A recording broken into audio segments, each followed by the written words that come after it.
use this? Yes, I think I should. Thank you very much thank you, Stefan, for inviting me to come here. What an opportunity for me to learn from your experiences. I'm very appreciative of it and have learned so much already this morning. So thank you. The presenters who have presented before me have set me up very nicely for what I'm going to talk about, which is the Enrich project. That is, the first part of the Enrich project is now complete, but it's an ongoing initiative in Canada that we've been working with for 4 communities in depth. We started with 5, and then they had some restructuring, and we went to 4. And I'm going to present today what we did over the past 3.5 years with those communities, and where we're hoping to go with our next steps. So this slide, I'm not sure if it's that easy to read, but it's an acknowledgement slide for the large team of people who are involved in Enrich. I go and do the presentations a lot of the time, but I'm certainly not doing this alone, as you know how these things work. This slide is an indication of the funder, which is actually through our Department of National Defense. And it's a unique project that they decided to fund projects that were looking at what they called vulnerable populations, and particularly community resilience. And so the funding program traditionally funds military-type projects or response projects where they're looking at gadgets and equipment and modeling. And then our project was a little bit different, where we were looking at community engagement and how to help enhance preparedness and resilience for populations that are at higher risk. So there's a number of partners. It's a collaboration between not just the university, but we have government partners at all different levels, and also industry, what they call industry partners. So our main partner was the Canadian Red Cross for that. There's also a list here of other industry partners that are more local that we're working with in each of the communities. So the Enrich project is now called the Enrich Collaboration, and I'm hoping I'll have time at the end to talk a little bit more about where we're going for next steps, and I would invite any of you who are interested to be part of this and work with us. We are looking to expand our partnership. So the Enrich Initiative is a community-based participatory research project. Sorry, I know that's hard to sign. It's a fast wording. But we're focused on inclusive engagement and fostering collaboration to enhance resilience. So really the emphasis was on inclusion, engagement, and collaboration. And we have a similar approach to what you've been doing here. Is to bring expertise from frontline responders, different sectors of the population, community associations, governance, associations that are assisting people with disabilities or other functional limitations. And the important point that I like to emphasize at the bottom here is that we use an asset or functional capability approach. And the previous presenters have provided many examples of why this is important, particularly the example of drawing on the skills of people who are blind when you're trying to navigate the metro. That was an excellent example of how it's important to look at what people bring to the situation and in conjunction with what their support needs might be. So these are just, it's very difficult to see in the sun, but these are some images of resilience that when you Google resilience, these are the things that come up. And a lot of the pictures focus on strength, bouncing back, and I would like to emphasize also that it's bouncing back better. That bouncing back to the status quo, or what if the situation was not necessarily good to begin with, that it's important to help communities bounce back to something that's a little bit better to prepare them for the next situation. Now this is I was recently in Milwaukee in Wisconsin, USA, doing a talk about Enrich, and we had a little bit more time to do brainstorming and discussion about what the support needs might be for different community members. So I'll just go through this really quickly for today, but I wanted to highlight the assets approach and how that can be, how we need to change our paradigm or our way of thinking sometimes. This slide shows you the households, 3 of the households on my block in my neighborhood. In the first house, House A, it's a retired couple. They're both in their mid-70s. She had a hip replacement in April. In House B, it's a working couple. They're, I think, early 40s. And they have 4 boys, a 4-year-old and then 3 teenagers, very big teenagers. And House C, who's right next door to me, they are a retired couple, again, mid-70s. He had a heart attack last October, and his wife has a history of depression. Now, what I did in Milwaukee, we had a little bit more time to talk about what are some of the issues when a disaster happens in my neighborhood. What do we have to think about knowing who surrounds me in our houses? So what the group did, we brainstormed like, okay, you know, we've got to think about evacuation for the woman who's had the hip replacement. We've got to think about the fact that they're retired. And maybe have other types of disabilities. And I haven't given all the information about them, of course, in the slide. People talked about House B, which the 4-year-old would obviously need some supervision, and the teenagers could maybe help out with some of the response. And House C, we'd have to think about the reaction of the woman who has a history of depression and the fragility of the man who had the heart attack.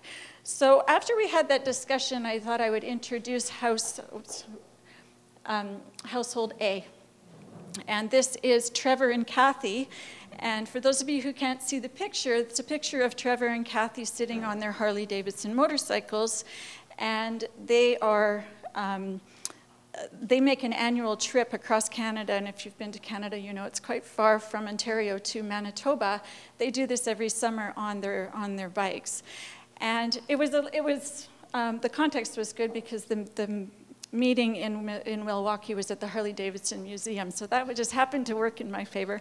But they are very resilient people, and the fact that she had her hip replacement is just one issue she was dealing with in April.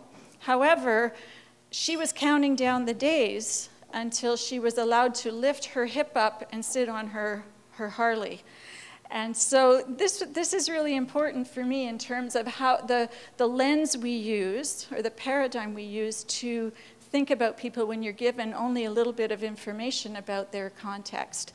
And actually, Trevor and Kathy are 2 of the most resilient and helpful people in our neighborhood who help a lot of other people. And so the other households that I introduced to you also are very resilient. And so some of the information, I think we have to be careful about what assumptions we make as to what people are capable of and what they aren't. And that's the whole essence of our project.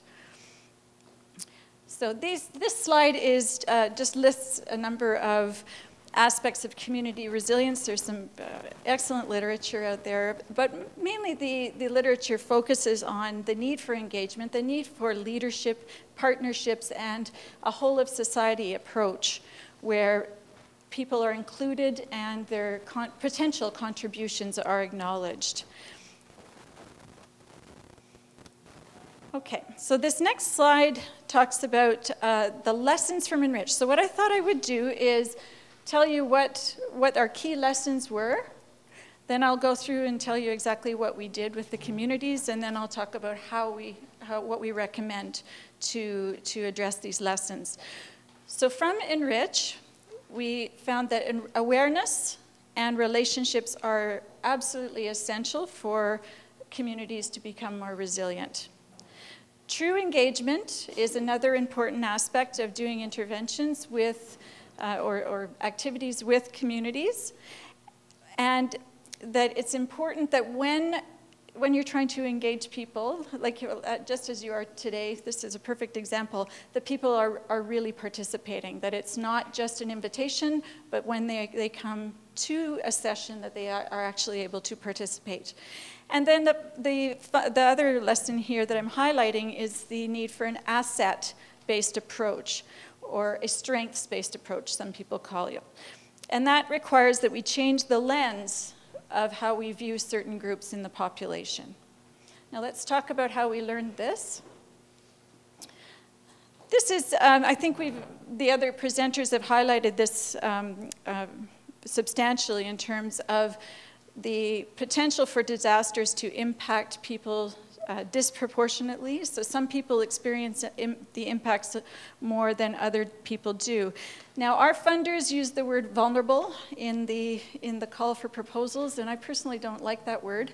But so we try to focus on high risk as opposed to vulnerable for many of the reasons we have talked about this morning. Okay. So resilient communities tend to have strong social networks and accessible organizations. Communication is, that's been highlighted a number of times this morning, and also that the assets of individuals, the organizations, and the communities. So all different levels are acknowledged and that people are aware of how those assets can be used. Now, when we were early on in the Enrich project, we knew what we were aiming for, which was to enhance adaptive capacity and resilience in each of the communities we were working with. But we had to back it up and say, well, how are we going to get there? So just walking backwards through this slide, if you can follow the flow chart here, this is what we were hoping for. So we thought, well, how can we enhance resilience? Well, we'll try to focus on contingency planning with the communities and communication. And then to do that, we thought connectedness and collaboration would be important strategies, and inclusion of high-risk populations. Now, going more over to the right-hand side here, that in order to foster connectedness, collaboration, and inclusion, that we needed to have what we call common ground and a common understanding and belief and goal, basically, and awareness. So to achieve that, we focused on doing asset and need assessments in the communities and a collaborative asset mapping task. And the foundation of that was having very strong leadership in the communities and very strong partnerships. So there were 4 parts to our intervention. The first was the asset and needs assessment. I'm going to, on my next few slides, we'll talk about what we did for that. Then we have what we called the ARIT orientation and networking session, where we started the asset mapping process. Then the communities actually worked together to create a database of assets using Google Docs was the tool that we used. And they worked together for 8 to 10 weeks, depending on the community's timeline. And then we came back after that and did a tabletop exercise with each of the groups.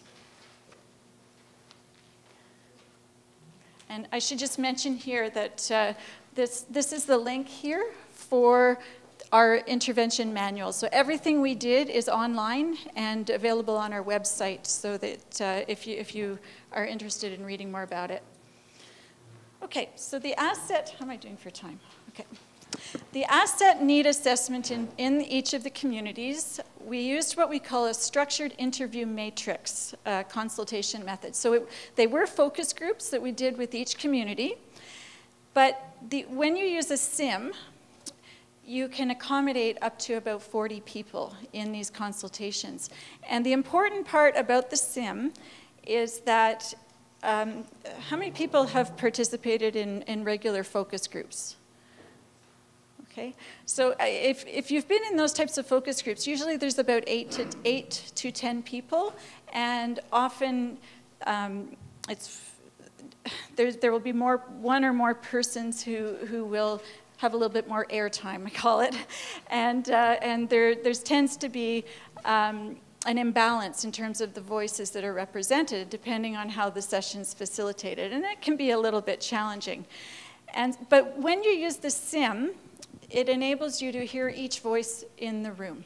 And we also were able to include people who had different limitations, whether it was sight or hearing, in the process. We had interpreters there to support people through the process. We had note takers for people who had limitations with their sight, and it worked quite well for integrating people who come from different sectors.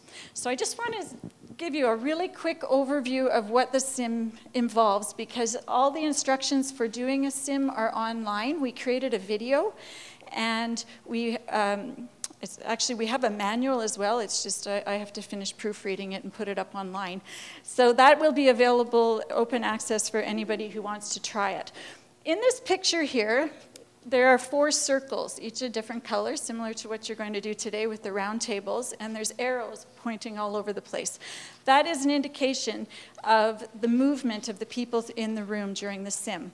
So each table was given a question, and then through what we call a series of interview matrices, we asked the people at table 1 to go interview people at table 2. People at table 3 interviewed people at table 4, and then we mixed them up continually for about 40 minutes while they went and interviewed people. So by the end of the 40-minute session, each person had 3 answers to their question, and they had answered all of the questions. Then they went back to their tables, and they did what we call a small group deliberation. And they summarized all the information they had found out from the other participants. And then they presented it to the larger group in the 3rd phase. So we did 2 rounds of this. So it was a total of 8 questions, and they were there for about 5 hours. And that time period is very important because they were able to establish relationships. The energy in the room was very positive as people got to know each other and learned more about what was going on in their communities. And so that was actually the beginning of our intervention, even though we framed it as an assessment. Now, when we finished with that, we asked them to reflect on the process, and these are some of the things they said. You have these in your notes. I won't read them all. But it says, the process was very useful and seemed to truly collect usable information. I enjoyed it. It kept everyone engaged and ensured that everyone got to participate.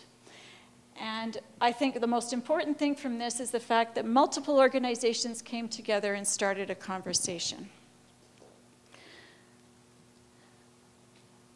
Okay, so I'm not expecting you to read this slide, but actually Stepan was gracious enough to put it into bigger view. I was using it more as an example, but you can see in your notes the actual strengths, weaknesses, opportunities, and threats that the community participants came up with. And what we did is we recorded all the sessions, and we took a couple of months to compile the information, and we went back to each of the communities with a window frame like this, identifying what all the themes were from their participation in the sessions, and then they used that to develop the intervention. Okay, so the next phase, after we did the asset and need assessment, we worked with the community partners to develop what we called a functional capabilities framework. Now this will be available on our website shortly. It's a matter of, I have to revise it because we used the basic framework, once we prepared it, we used it with the communities and we asked them to provide us with feedback. And I said, pull it apart and help us put it back together again. And we ended up with a lot of very good feedback from the communities, and now we're revising the framework so that we can put it on our website for other people to use. But the idea with this is that when we wanted the communities to do asset mapping, thought it was important to break the assets down by function as opposed to focusing on labels. And this is something that's it was a bit tricky because it requires asking people to think about things in a different way. But the feedback was good. So the example I often use is to think of somebody who's had a stroke. Two people who've had a stroke will have very different disabilities or abilities. Now, someone may have difficulty with speech or with receiving information. They may have difficulty with walking or fine motor control. They may have issues with memory. They may not be able to do personal care. Someone else you may not be able to notice that they've had a stroke. And so when you look at that, rather than saying, people who've had a stroke require this type of support, if you break it down by different categories of functioning, then you can address the needs. And it doesn't matter if someone's had a stroke or if they have cerebral palsy or whatever the diagnosis might be or the condition might be, it's really about what type of functioning needs to be supported during a disaster. So this is how we mapped the assets according to what are their communication needs, what type of housing needs. Housing was the category that the communities came back and told us we were missing. They said that it didn't fit in any of the others. Thank you. Awareness was more of a personal awareness about preparedness, but also about the community awareness. And then, of course, you can see the others, that mobility, transportation, psychosocial or emotional type supports that help with self-care and daily living tasks, and safety and security. I'm getting the... Okay, so if you have any questions about those categories, then I'm happy to answer them. And again, I will provide more of a detailed discussion paper online very shortly. So the emergent themes that we found from our study, which they were doing the asset mapping and the sessions over a course of about 6 months. We found that it was important to recognize the expertise of community members who have functional limitations, but also those people who may not have the functional limitation, but have the expertise of working with those groups. Also that expertise can be used to train response community, which we've already heard this morning. That social capital was enhanced because of the relationship building that took place during this exercise. And that it's essential that you have local leadership to create and also be a champion for these type of opportunities. So the Enrich approach is really trying to bridge health promotion with crisis management. My background is health promotion, and I see that this whole of society approach is very beneficial for disaster, crisis response, but it also enhances the day-to-day quality of life for people by helping them be more connected and enhance their adaptive capacity. It also requires upstream transformative leadership because you need somebody who can drive that and champion this.